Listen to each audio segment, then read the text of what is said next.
Voltamos com o nosso programa Mulheres, agora com o Dr. Hélio Castelo, que é cardiologista intervencionista. Sempre um prazer recebê-lo. Prazer é meu.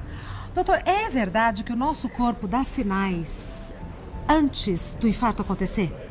É verdade. E essa é uma descoberta que não é muito antiga. Né? Eu fiquei impressionada, doutor Hélio. A gente sabe hoje que dentro dos primeiros 30, 40 dias antes de ter o infarto, a maior parte das pessoas começa a sentir algum tipo de sensação diferente. São as mesmas sensações para todas as pessoas? Não, totalmente diferente. Olha só. Até porque cerca de 10% da população tem infarto sem ter dor no peito, sem quase ter sintomas. Então, não dá para você falar que é tudo igual. Claro. E os sintomas são muito atípicos, então eles enganam muito. Você pode ter cansaço, você pode ter uma falta de ar, você pode ter dor no peito, pode ter dor na boca do estômago, que muitas vezes a pessoa acha que é alguma coisa que comeu. Sim. Então, engana bastante. Tá. Bom, vamos ver então alguns sintomas recorrentes que acontecem antes da pessoa infartar. Sensação de fraqueza. Então, isso é muito comum. Tá? A pessoa vinha fazendo as suas atividades, atividade física, etc. Tal. De repente ela tem uma fraqueza, ela vai subir uma escada, ela vê que ela está mais cansada. É algo que a pessoa percebe, doutor Hélio? Percebe, mas geralmente, Regina, ela não se dá conta, porque ela acha assim, eu não estou fazendo atividade física, estou gordo, ou sei lá, eu estou estressado, então ela leva mais para esse lado e ela acaba deixando passar. A sensação de fraqueza é muito comum. Muito comum? Muito comum. Tá. Outro sinal. Tonturas e transpiração. Junto com a fraqueza ou não? São sintomas isolados? Pode estar junto ou separado, né? Essa coisa de transpiração, é óbvio que não é deixar bem...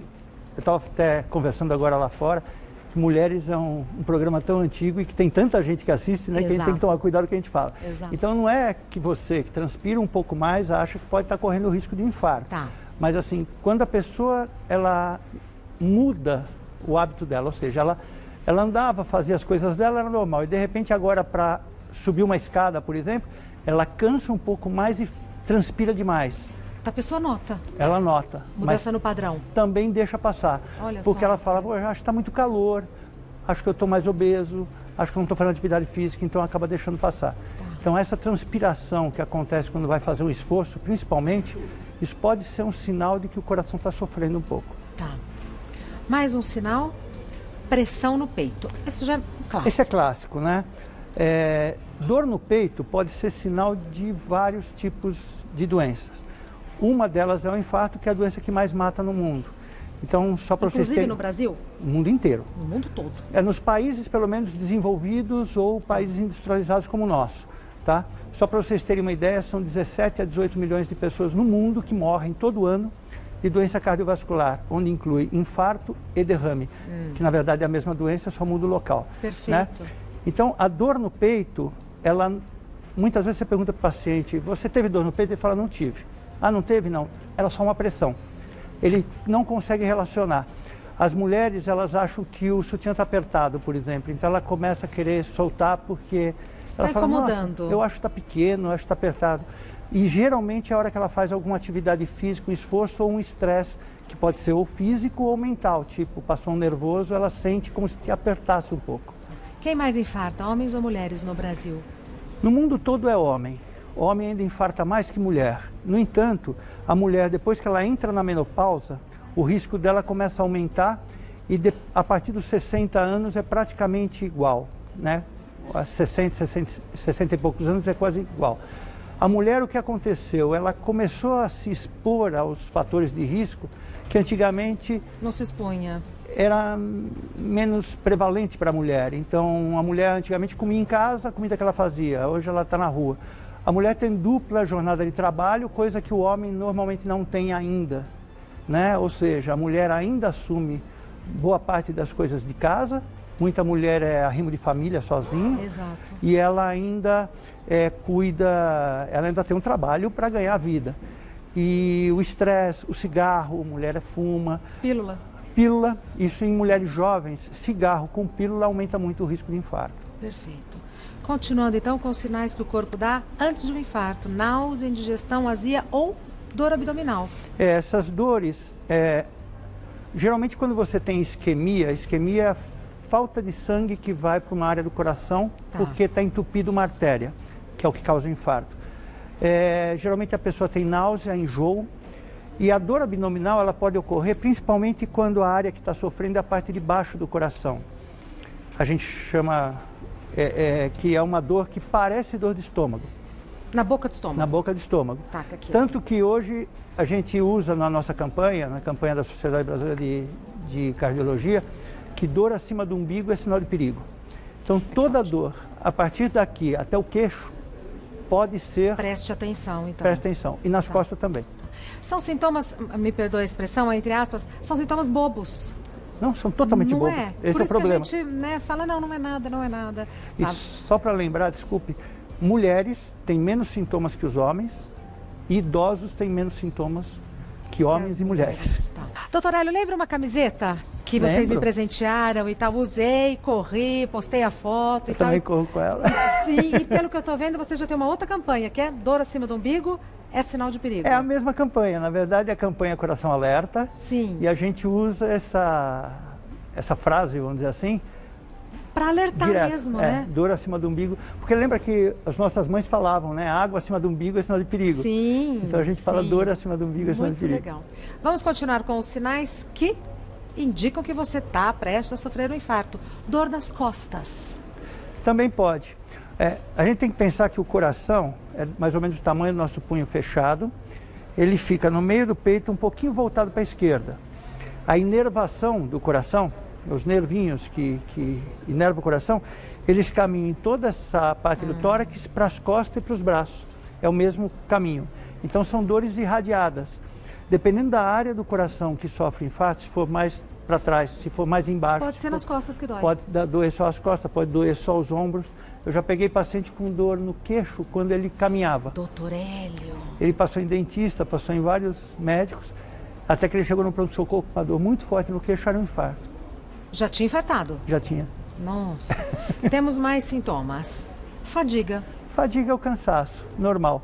A partir do momento que o coração tem que fazer muita força para trabalhar e uma área dele está sofrendo, é a mesma coisa de eu machucar uma perna sua. Tá. A outra vai ter que fazer mais força e você vai se cansar. Então o coração ele não vai bombear direito e a pessoa vai se cansar mais facilmente. Perfeito. Mais um sintoma, falta de ar. Praticamente a mesma coisa, né? A partir do momento que o coração trabalha menos, ele acaba sobrecarregando os órgãos, principalmente o pulmão, porque ele tem que tirar líquido do pulmão e mandar circular. Sim. Então acumula líquido no pulmão e a pessoa cansa. Tá. E ela tem cansaço, às vezes ela acorda até de madrugada, quando é muito grave. Cansada. Cansada. Ela acorda com falta de ar, senta, dá uma melhorada. Por quê? Porque deitado acaba acumulando mais líquido. Doutor Hélio, temos perguntas do pessoal de casa, mas esses sintomas podem acontecer com homens, mulheres de qualquer idade? Qualquer idade. Olha só. Olha, semana passada eu fiz um cateterismo de um paciente de 23 anos. Que teve um infarto. Jovem demais. Os mais jovens, ou ele tem alguma doença que produz mais coágulo, uma doença do sangue, ou geralmente é droga. E a droga mais comum são os derivados da cocaína, que seria a cocaína e o crack, principalmente. Fico muito triste. Eu já muito peguei triste. Com 16, com 18, com 22. Não me conte. Grave, grave. Gente infartando com 16 anos. Por causa da droga. E não precisa ser overdose, é uma dose única. Ele contrai o vaso do coração e quando contrai o sangue não passa, porque é um tubo. Contrai e não passa. Meu Deus do céu. Perguntas do pessoal de casa. Começando com a pergunta da Sabrina. Em casa, como podemos diferenciar uma dor muscular ou causada por gases de um problema sério no coração? Olha, Sabrina, às vezes é muito difícil mesmo, tá? Porque a dor pode enganar, como a gente falou, que uma dor acima do umbigo pode ser um perigo, pode ser do coração. Geralmente a dor muscular ela piora palpando ou movimentando o membro local. Então, por exemplo, você está com uma dor que está no peito vindo para o ombro, mas quando você mexe piora muito, dificilmente é do coração. A dor relacionada a estômago, gases, geralmente ela piora com algum alimento e ela melhora quando você elimina os gases, etc. Geralmente ela acaba melhorando. mas na dúvida tem que ir até o hospital. Ótimo, ótimo. Mais uma pergunta da Fabiana. Ataques de pânico frequentes e crises de ansiedade que elevam a pressão podem provocar um infarto? A minha mãe sofre com esses dois problemas, tem 61 anos e faz controle de colesterol. Olha, só o pânico por si só ele não causa infarto. Mas a sensação é de que está, né? Exatamente.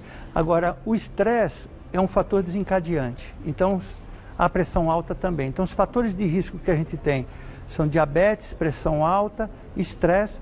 E o indivíduo com pânico, ele vive em constante estresse, que é difícil de controlar, porque é uma doença que tem que ser tratada. Então, o que a gente sugere é fazer um bom check-up, controlar bem a pressão e controlar e tratar a síndrome do pânico com um psiquiatra direitinho para diminuir o risco. Perfeito. Mais uma pergunta. Gabriel, qual a relação entre infarto e AVC? Essa pergunta é ótima, Gabriel. Porque, como eu falei no começo, 18 milhões de pessoas no mundo morrem... 18 milhões no mundo morrem anualmente por doença cardiovascular, que são principalmente essas duas, infarto e AVC. As duas doenças são iguais. A doença chama aterosclerose, que o que vem a ser? Atero significa a placa de ateroma, que é uma placa de gordura, esclerose, endurecimento. Com o passar dos anos, vai formando uma placa de gordura que vai entupindo os vasos, tá? Isso pode ocorrer na cabeça, pode ocorrer no coração, na perna, em qualquer lugar. Os locais mais comuns são coração, cabeça, perna e rins, né? Essa doença, quando entope totalmente o vaso, ela causa um infarto.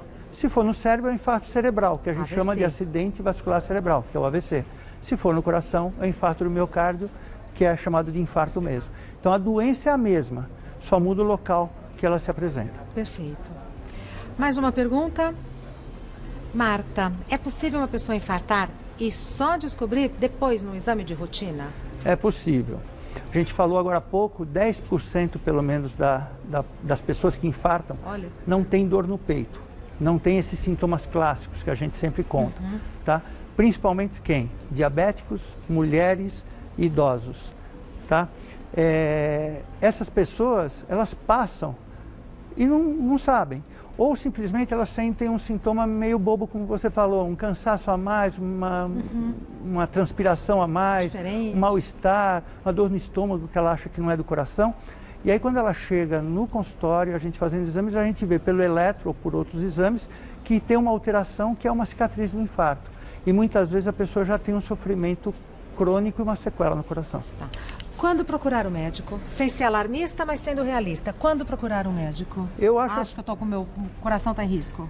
Regina, eu acho o seguinte, a gente leva nossos filhos no médico quando eles são pequenininhos. Religiosamente. Depois a gente para lá para os 5 anos de idade, 6 anos, para de levar. E aí eles acostumam a não ir no médico. Então acho que você tem que ir no médico rotineiramente. E no cardiologista, hoje a gente orienta, se você não tem muitos fatores de risco, homens a partir dos 35, 40, mulher a partir dos 40, 45 anos. Se você tem fatores de risco, gente próxima que já teve infarto, você tem diabetes ou tem grandes antecedentes, pressão alta, obesidade, alguma dessas coisas, vale a pena começar antes, então eu sugiro pelo menos a partir dos 30 anos. Visitas anuais? Aí vai depender do que encontrar. Se for tudo normal, o médico tem como ir dosando. Uma vez por ano, uma vez cada 2 anos ou cada 6 meses, depende. Mas não é esquecer de ir ao médico, né? Apagar esse compromisso. Não pode. A gente faz isso com o carro, a gente leva para manutenção. Tem toda a razão. Tem toda a razão. Que não leva o corpo da gente. Exatamente. Dr. Hélio Castelo é médico, cardiologista, intervencionista. O site do Dr. Hélio é Grupo Angiocardio, tudo junto, grupoangiocardio.com.br e o Instagram do Dr. Hélio é @HélioCastelo. Hélio com H, Castelo com 2 L's. @Hélio Castelo no Instagram. Muitíssimo obrigada, viu? Querida, parabéns pelo programa. Eu que agradeço a sua presença, eu que parabenizo pelo seu trabalho. Até a próxima. Obrigado.